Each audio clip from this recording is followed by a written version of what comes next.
வணக்கம். இன்றைக்கி நம்ம பார்க்க போகிற சமையல் ஒரு 6 வகையான சைடிஷ் ரெசிபி தான் பார்க்க போகிறோம். இது எல்லாமே சிம்பிளாகவும் இருக்கும், டேஸ்ட்டாகவும் இருக்கும். இட்லி, தோசை, சாதம் எல்லாத்துக்குமே தொட்டு சாப்பிட்லாம். வாங்க அது எப்படி செய்யலாங்கிறத பார்க்கலாம். இப்போ ஒரு குக்கர் எடுத்துக்கலாம். மீடியம் சைஸாக ஒரு 2 தக்காளி சேர்த்துக்கலாம். ஒரு கை அளவுக்கு சின்ன வெங்காயம் கட் பண்ணி வச்சுருக்கேன், அதையும் சேர்த்துக்கலாம். முழுசாக கூட சேர்த்துக்கிறதுனாலும் சேர்த்துக்கலாம். ஒரு 4 பல் பூண்டு கட் பண்ணி வச்சுருக்கேன், அதையும் சேர்த்துக்கலாம். இப்போ இதில் சாம்பார் தூள் சேர்த்துக்கலாம். இப்போ இதில் சாம்பார் தூள் 1 டேபிள் ஸ்பூன் சேர்த்துக்கலாம். இது கூடவே ஒரு 1/2 டேபிள் ஸ்பூன் கலருக்காக 1/2 டேபிள் ஸ்பூனோட கம்மியாக காஷ்மீரி மிளகாத்தூள் சேர்த்துக்கலாம். இப்போ இதில் கொஞ்சமாக மஞ்சள் தூள் சேர்த்துக்கலாம். இப்போ இதில் தேவையான அளவுக்கு தண்ணி சேர்த்துக்கலாம். நல்லா ஒரு 2 டம்ளர் அளவுக்கு தண்ணி சேர்த்துக்கலாம். தேவையான அளவுக்கு உப்பு சேர்த்துக்கலாம். இப்போ தான் மூடி வச்சிடலாம். மூடி வச்சுட்டு நல்லா ஒரு 5 விசில் விட்டுட்டு ஸ்டீம் போனதுக்கப்புறம் பார்க்கலாம். இப்போ ஸ்டீம் போயிடுச்சு, எப்படி இருக்குன்னு பார்க்கலாம். இப்போ இதை நல்லா மசிச்சு விட்டுக்கலாம். கரண்டியை வச்சு நல்லா மசிச்சு விட்டுக்கோங்க. இப்போ மசிச்சதை தனியாக ஒரு பவுலுக்கு மாற்றிருக்கேன். தண்ணியை வடிச்சிட்டு மிக்சியில் போட்டு அடிக்கிறதுனால அடிச்சுக்கலாம். இப்போ ஒரு குக்கர் எடுத்துக்கலாம். இப்போ தேவையான அளவுக்கு எண்ணெய் சேர்த்துக்கலாம். இப்போ எண்ணெய் சேர்த்துக்கலாம். இப்போ எண்ணெய் நல்லா சூடாகிடுச்சு.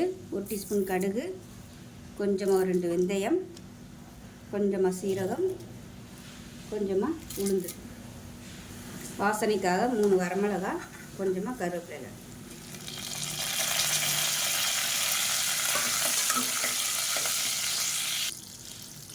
இப்போ இதில் ஒரு கை அளவுக்கு சின்ன வெங்காயம் சேர்த்துக்கலாம்.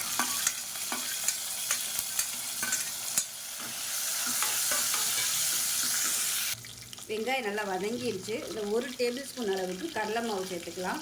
சேர்த்து இந்த எண்ணெயிலே நல்லா வதக்கி விட்டுக்கலாம். கடலை மாவை தண்ணியில் கரைச்சி சேர்க்குறத விட இந்த மாதிரி எண்ணெயில் வறுத்துட்டு சேர்த்திங்கன்னா டேஸ்ட்டு நல்லாயிருக்கும். மீடியமான ஃப்ளேமில் அதை நல்லா எண்ணெயில் வறுக்கணும், இல்லைன்னா சட்டுன்னு கருகி போயிடும். இப்போ பாருங்கள், பச்சை வாசனை போக நல்லா வதக்கியாச்சு.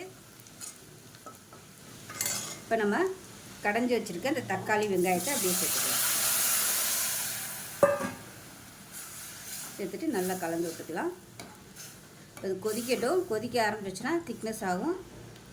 அந்த மாதிரி ஆகையில் தேவைப்பட்ட தண்ணி சேர்த்துக்கலாம். உங்களுக்கு இந்த மாதிரி தக்காளி இருக்கிறது பிடிக்கலன்னு நினச்சிங்கன்னா தண்ணியை இருத்துட்டு மிக்சியில் அடிச்சிட்டிங்கன்னா உங்களுக்கு நல்லா ஸ்மூத்தாக இருக்கும் சாம்பார். நான் அன்றைக்கி அப்படியே சேர்த்துட்டேன். இது கொதிக்கட்டும்.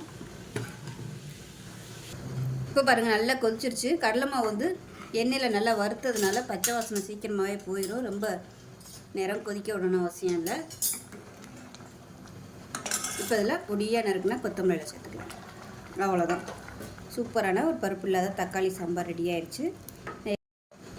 ஏற்கனவே சொன்ன மாதிரி மிக்சியில் போட்டு அடிச்சிட்டிங்கன்னா உங்களுக்கு சாம்பார் ஸ்மூத்தாக இருக்கும். நான் இன்றைக்கி அவசரமாக பண்ணுறதுனால மிக்சியில் போடலை. நல்லா ஆற வச்சுட்டு தண்ணியை இருத்துட்டு மிக்சியில் போட்டு அடிச்சுட்டு சேர்த்துக்கோங்க. அந்த தண்ணியோட சூப்பராக இருக்கும். இட்லி, தோசை, ஊத்தப்பம், பொங்கலுக்கெல்லாம் கூட அருமையாக இருக்கும். செஞ்சு பாருங்கள். செஞ்சு பார்த்துட்டு எப்படி வந்துச்சுங்கிறத சொல்லுங்கள். வீடியோ பிடிச்சின்னா லைக் பண்ணுங்கள், கமெண்ட் பண்ணுங்கள், சேனலை சப்ஸ்கிரைப் பண்ணுங்கள், பக்கத்தில் பெல் பட்டனை ப்ரெஸ் பண்ணுங்கள். நன்றி. கடாயை எடுத்துக்கலாம். நல்லா கொஞ்சம் ஒரு 3 டீஸ்பூன் அளவுக்கு எண்ணெய் விட்டுக்கலாம். இப்போ எண்ணெய் லேசாக சூடாக ஆரம்பிக்கும் போது மெஷரிங் கப்பில் ஒரு 1/2 கப் அளவுக்கு கடலைப்பருப்பு சேர்த்துக்கலாம். அது நல்லா வறுத்துக்கலாம், கருக விட்டுறக்கூடாது. இப்போ இது கூடவே வரமிளகாயும் சேர்த்துக்கலாம். காரத்துக்கு ஏற்ற மாதிரி வரமிளகா சேர்த்துக்கோங்க. நான் ஒரு 8லேருந்து ஒரு 10 வரமிளகா சேர்த்துருக்கேன். நீல மிளகாயும் சேர்த்துருக்கேன், குண்டு மிளகாயும் சேர்த்துருக்கேன். இந்த கடலைப்பருப்பு கருகுச்சுன்னா டேஸ்ட்டு மாறிடும். இது கூடவே புளி கொஞ்சமாக சேர்த்துக்கலாம். ஒரு 3 பல் பூண்டும் சேர்த்துக்கலாம். இப்போ இதில் கொஞ்சமாக கருவேப்பிலையில் சேர்த்துக்கலாம். இப்போ கடலைப்பருப்பு நல்லா வறுபட்டு அதோட வாசனை நல்லா வரும். அந்த ஸ்டேஜ் வரைக்கும் வறுக்கணும். இப்போ இதில் ஒரு 1/4 கப் அளவுக்கு துருவன தேங்காய் சேர்த்துக்கலாம். சேர்த்துட்டு நல்லா ஒரு பரட்டி விட்டுக்கலாம்.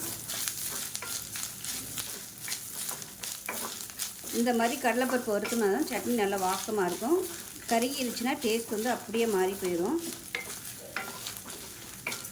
சட்னியும் ஒரு எல்லோ கலரில் கிடைக்காது. அவ்வளோதான், நல்லா பரட்டியாச்சு. இதை அமர்த்திட்டு ஆற விட்டுட்டு நைஸாக அரைச்சிக்கலாம். உப்பு கொஞ்சம் சேர்த்துக்கலாம். தேவையான அளவு உப்பு சேர்த்துட்டு ஆறுனதுக்கப்புறம் நல்லா நைஸாக அரைச்சிட்டு பார்க்கலாம். இப்போ பாருங்கள், சட்னி நல்லா நைஸாக அரைச்சாச்சு. பவுலுக்கு மாற்றிக்கலாம். இப்போ மிக்ஸி அலசிட்டு தண்ணி சேர்த்துக்கலாம். இட்லிக்காக இருந்தால் நல்லா தண்ணியாக வச்சுக்கோங்க. நல்லா ஊற வச்சு சாப்பிடல சூப்பராக இருக்கும். தோசைனா கெட்டியாக வச்சுக்கோங்க. இப்போ எப்பயும் போல் கடுகு, உளுந்து, வரமிளகா, கருவேப்பிலை, பெருங்காயம் தாளிச்சதை கொட்டிக்கலாம். அவ்வளோதான், ரொம்ப சிம்பிளான சட்னி ரெடி ஆகிடுச்சு. டேஸ்ட் அட்டகாசமாக இருக்கும். செஞ்சு பாருங்கள். செஞ்சு பார்த்துட்டு எப்படி இருந்துச்சுங்கிறத சொல்லுங்கள். வீடியோ பிடிச்சினா லைக் பண்ணுங்கள், கமெண்ட் பண்ணுங்கள், சேனலை சப்ஸ்கிரைப் பண்ணுங்கள், பக்கத்தில் பெல் பட்டனையும் ப்ரெஸ் பண்ணுங்கள். நன்றி. இப்போ ஒரு கடாய் எடுத்துக்கலாம். ஒரு டீஸ்பூன் போல் எண்ணெய் விட்டுக்கலாம். இப்போ இதில் ஒரு 5 சின்ன வெங்காயம் பொடியாக கட் பண்ணியிருக்கேன். அதை இதோட சேர்த்துக்கலாம். சேர்த்துட்டு லைட்டாக கோல்டன் கலர் வர அளவுக்கு வதக்கிக்கணும். ரொம்ப கருக விட்டுறக்கூடாது. இப்போ பாருங்கள், வெங்காயம் நல்லா வதங்கிருச்சு. இந்த அளவுக்கு வதங்கினா போதும், ரொம்ப கருக விடக்கூடாது. இது லைட்டாக ஆறட்டும். இப்போ பாருங்கள், ஒரு மிக்ஸி ஜார் எடுத்துக்கலாம்.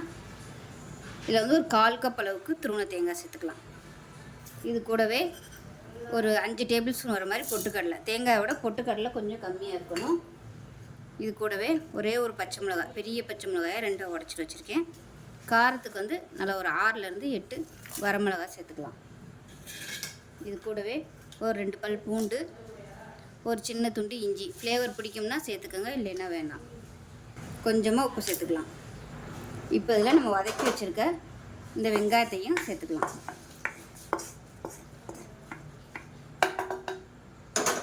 சேர்த்துட்டு தண்ணி ஊற்றி அரைச்சிக்கலாம். அரைக்கும் போது கெட்டியாகவே அரைச்சிக்கோங்க. அதுக்கப்புறமா தண்ணி ஊற்றிக்கலாம். இப்போ பாருங்கள், சட்னி நல்லா அரைச்சாச்சு. இப்போ இதை ஒரு பவுலில் சேர்த்துக்கலாம். இப்போ மிக்ஸி அலசிட்டு தண்ணி சேர்த்துக்கலாம். தண்ணி எவ்வளோ தேவையோ அதுக்கு தகுந்த மாதிரி சேர்த்துக்கோங்க. இது வந்து தண்ணி சட்னி தான். இன்னும் கூட தண்ணி சேர்த்துக்கலாம்.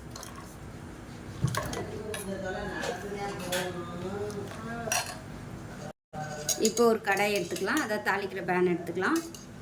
ஒரு 3 டீஸ்பூன் போல் எண்ணெய் விட்டுக்கலாம். எண்ணெய் லேசாக சூடாகும். கடுகு, உளுந்து, கடலைப்பருப்பு சேர்த்துக்கலாம். வாசனைக்காக 5 வரமிளகா, கொஞ்சமாக கருவேப்பிலை. கண்டிப்பாக வரமிளகா சேர்த்துக்கோங்க. இதுதான் நல்ல ஒரு ஃப்ளேவர் கொடுக்கும். இது கூடவே பொடியாக கட் பண்ண சின்ன வெங்காயம் ஒரு கையளவு சேர்த்துக்கலாம். இப்போ இது வந்து நல்லா கருகிற அளவு இருக்கணும். அது ரொம்ப கருகக்கூடாது. லைட்டாக அந்த ப்ரௌன் கலரில் வர மாதிரி வதக்கி எடுத்துக்கணும். இந்த வெங்காயத்தை மீடியமான ஃப்ளேமில் வதக்கிக்கலாம். வெங்காயம் நல்லா ப்ரௌன் ஆகிடுச்சு. இதில் வந்து பெருங்காயம் சேர்த்துக்கலாம். இப்போ இந்த தாளிப்பை சட்னியில் சேர்த்துக்கலாம். அவ்வளோதான், அருமையான மதுரை ஸ்டைல் தண்ணி சட்னி ரெடி ஆகிடுச்சு. இட்லி, தோசை, ஊத்தப்பம் எல்லாத்துக்குமே அட்டகாசமாக இருக்கும். செஞ்சு பாருங்கள். செஞ்சு பார்த்துட்டு எப்படி இருந்துச்சுங்கிறத சொல்லுங்கள். வீடியோ பிடிச்சினா லைக் பண்ணுங்கள், கமெண்ட் பண்ணுங்கள், சேனலை சப்ஸ்கிரைப் பண்ணுங்கள், பக்கங்கிறத பார்க்கலாம். இப்போ ஒரு பேன் எடுத்துக்கலாம். பேன் சூடானதும் 1 கப் அளவுக்கு கொள்ளு சேர்த்துக்கலாம். இப்போ இந்த கொள்ளு வந்து நல்லா படபடன்னு வெடிக்கணும். அந்த அளவுக்கு நல்லா வறுத்துக்கலாம். கழுவி காய வச்சு எடுத்துக்கோங்க. கலரும் மாறும், நல்ல வாசனை வரும், படபடன்னு வெடிக்கும். அந்த அளவுக்கு நல்லா வறுக்கணும். இப்போ பாருங்கள், கொள்ளு கலர் நல்லா மாறிடுச்சு. அதே சமயம் படபடன்னு வெடிக்க ஆரம்பிக்குது. இந்த ஸ்டேஜில் வேறு பிளேட்டுக்கு மாற்றிக்கலாம். இப்போ எந்த கப்பில் கொள்ளு எடுத்தோமோ அதே கப்பில் 1/4 கப் அளவுக்கு உளுந்து சேர்த்துக்கலாம்.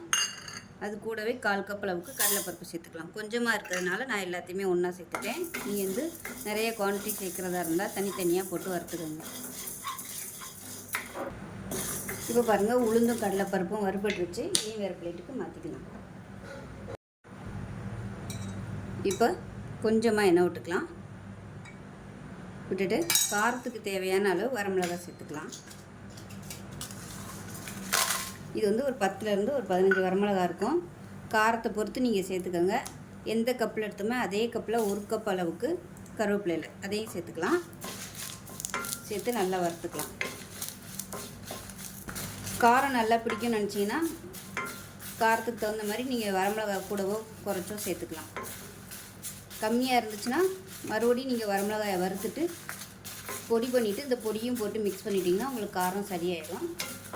இது ஏற்கனவே காஞ்ச கருவேப்பிலையில் தான் நல்லா சீக்கிரமாகவே நல்லா மொறு மொறுன்னு வந்துடும். இப்போ பாருங்கள், நல்லா வறுபட்டுருச்சு. இதையும் வேறு பிளேட்டுக்கு மாற்றிக்கலாம். இப்போ ஒரு டீஸ்பூன் போல் எண்ணெய் விட்டுக்கலாம். விட்டுட்டு கட்டி பெருங்காயம் பெரிய சைஸில் எடுத்திருக்கேன். இதை வந்து நல்லா பொரிச்சு எடுத்துக்கலாம். அதில் நல்லா உப்பி வரும், அந்த ஸ்டேஜ் வரைக்கும் நல்லா வறுக்கணும். பெருங்காயம் நல்லா பொரிஞ்சிருச்சு, இதை எடுத்துடலாம்.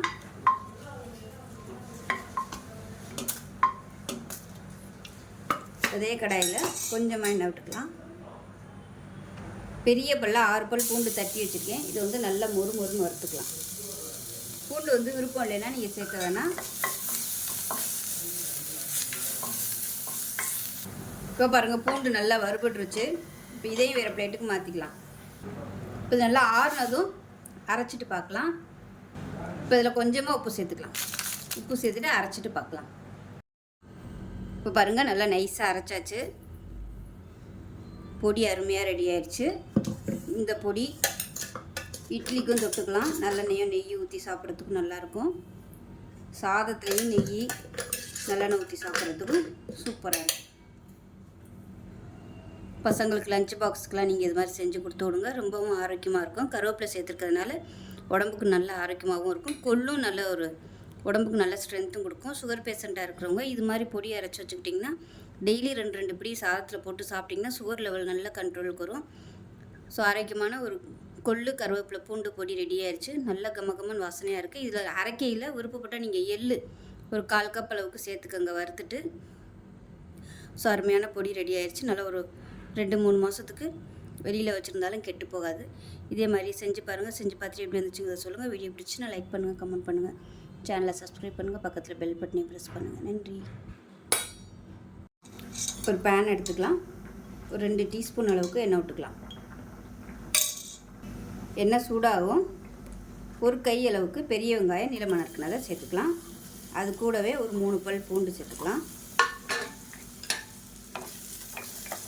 நார்மலாக நம்ம கடலைப்பருப்பு உளுந்து சேர்த்து தான் பண்ணுவோம். இந்த சட்னிக்கு இது தேவையில்லை. இது ஒரு டேஸ்ட்டில் நல்லாயிருக்கும், டிஃப்ரெண்ட்டாக. இப்போ இதில் ஒரு 3 பச்சை மிளகாயை உடச்சிட்டு சேர்த்துக்கலாம். இது கூடவே சின்ன துண்டு புளியும் சேர்த்துக்கலாம். இப்போ பாருங்கள், வெங்காயம் பச்சை மிளகா நல்லா வதங்கிடுச்சு. இப்போ இதில் வந்து ஒரு பிடி அளவுக்கு கொத்தமல்லி, நல்லா ஒரு 2-3 பிடி அளவுக்கு புதினா சேர்த்துக்கலாம். வெறும் புதினா மட்டுமே சேர்த்து பண்ணலாம். நான் வந்து கொஞ்சம் கொத்தமல்லியும் சேர்த்துருக்கேன். இப்போ இந்த இலை சுருங்குற அளவுக்கு மட்டும் வதக்கினா போதும். ரொம்ப நேரம் வதக்கக்கூடாது. அதோட வாசனை எல்லாமே டேஸ்ட்டு எல்லாம் மாறிடும். அதனால் இலை சுருங்குற அளவுக்கு மட்டும் வதக்கினா போதும். இப்போ இதில் கொஞ்சமாக உப்பு சேர்த்துக்கலாம். ஸோ இந்த அளவுக்கு வதங்கினா போதும். இப்போ அமர்த்திடலாம்.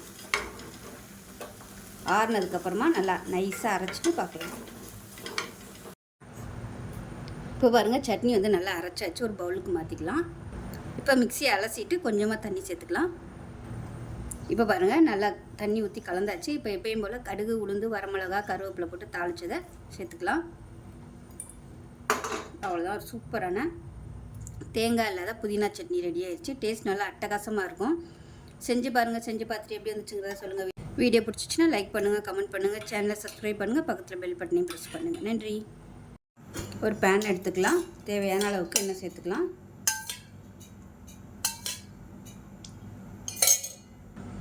எண்ணெய் சூடாயிடுச்சு. 1/2 கப் அளவுக்கு வேர்க்கடலை சேர்த்து வறுத்துக்கலாம். வேர்க்கடலை நல்லா வறுபட்டுருச்சு. இதில் வந்து 12 வரமிளகா சேர்த்துக்கலாம். இது வந்து சின்ன சின்னதாக இருக்குது, அதனால் 12 எடுத்துருக்கேன். இல்லைனா நீங்கள் 6 இல்லை ஒரு 7 எடுத்துக்கோங்க பெருசாக இருந்துச்சுன்னா. இது கூடவே ஒரு 4 பல் பூண்டு சேர்த்துக்கலாம். கொஞ்சமாக கருவேப்பிலை சேர்த்துக்கலாம். ஒரு சின்ன துண்டு புளி சேர்த்துக்கலாம். இப்போ பாருங்கள், நல்லா வறுபட்டுருச்சு. இப்போ இதில் நீளமாக நறுக்கின பெரிய வெங்காயம் ஒரு கைப்பிடி அளவுக்கு சேர்த்துக்கலாம். இந்த வெங்காயம் நல்லா வதங்கட்டும். 1/2 டேபிள் ஸ்பூன் உப்பு சேர்த்துக்கலாம். இப்போ இது எல்லாமே நல்லா வதங்கிடுச்சு. ஆறுனதுக்கப்புறம் அரைச்சிட்டு பார்க்கலாம். இப்போ பாருங்கள், சட்னி நல்லா அரைச்சாச்சு. கெட்டியாகவே அரைச்சிக்கோங்க, ரொம்ப தண்ணியெல்லாம் வேணாம். இந்த சட்னி கெட்டியாக இருந்தால் தான் நல்லாயிருக்கும். இப்போ பாருங்கள் எப்பயும் போல் தாளிப்பு சேர்த்துக்கலாம். ஸோ தாளிப்பு சேர்த்தது வந்து ஸ்கிப் ஆயிடுச்சு. எப்பயும் போல் கடுகு, உளுந்து, வரமிளகா, பெருங்காயம், கருவேப்பிலை போட்டு தாளித்து கொட்டிக்கலாம்.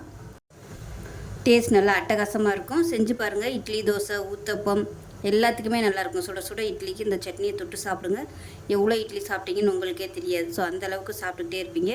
ஸோ இந்த வீடியோ பிடிச்சுன்னா லைக் பண்ணுங்கள், கமெண்ட் பண்ணுங்கள், சேனலை சப்ஸ்கிரைப் பண்ணுங்கள், பக்கத்தில் பெல் பட்டனை ப்ரெஸ் பண்ணுங்கள். நன்றி.